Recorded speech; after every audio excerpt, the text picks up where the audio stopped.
Top 5 Best presents No one knows why 13 trucks are blocking the highway. When the truth is revealed, tears flow. Before we begin, do us a favor by clicking that like button and subscribing to our channel for more real-life stories every day.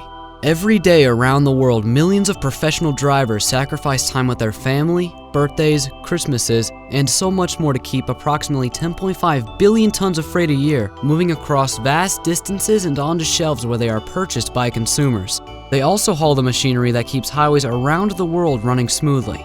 According to studies, the average truck driver makes $41,340 American per year, while spending an average of 240 nights away from home. To put this in perspective, that's like going to the moon and back 7 times. The long hours and repetitive nature of the job place extreme strain on their bodies, and skeletal problems are becoming increasingly common among long-haul truck drivers. But today we are going to hear the story of a group of drivers who, despite the strains of the job, were more than happy to literally stop in their tracks to help out law enforcement.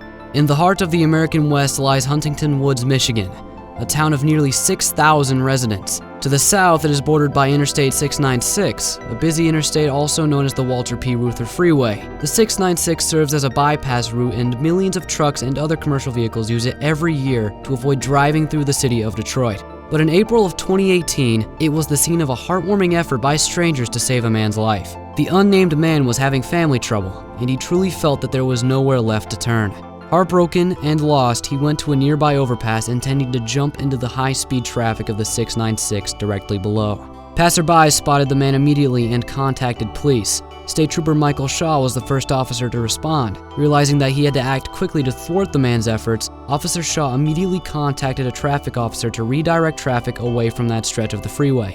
But it wasn't enough. If the man jumped, he would still fall nearly 20 feet to the concrete below. That is when Officer Shaw had an idea that would have people all over the world declaring him a hero. Realizing that the fall would still prove fatal for the troubled man, Officer Shaw began to stop truck drivers at the detour points. His plan was to gather enough of the 13-foot-tall big rigs to build a crude safety net that would leave the suicidal man nowhere to jump to besides the safety of the truck tops 5 feet below. The truckers often run on tight schedules where time is literally money, but Officer Shaw was amazed to find that not a single driver that he approached refused his request. And slowly but surely, 13 big rigs began to take their position under the bridge.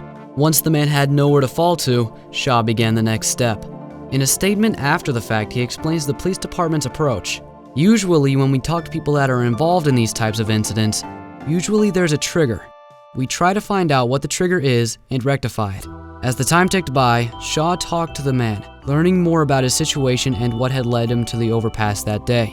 For over 4 hours, the 13 trucks sat patiently under the bridge. And in the end, the man climbed back over the guardrail, allowing police to safely transport him to a local hospital where he has been able to receive the help he so desperately needed. Cooperation between law enforcement and truckers is nothing new. In fact, there have been numerous high-speed pursuits that have been ended by truck drivers blocking the suspect's path. The enormous mass of these vehicles allows them to easily impede the path of fleeing vehicles without harm to anyone. Oftentimes, these convoys will form roadblocks by occupying the full width of a major highway, giving suspects time to slow down, but no means to bypass the blockade. This technique allows the suspect to be apprehended immediately, meaning fewer hospital resources, less risk of injury to other motorists, and a more expedient trial and sentencing process. But whether it's catching bad guys or saving someone's life, this type of cooperation shows that a touching sense of community is present on the roads and highways of the world.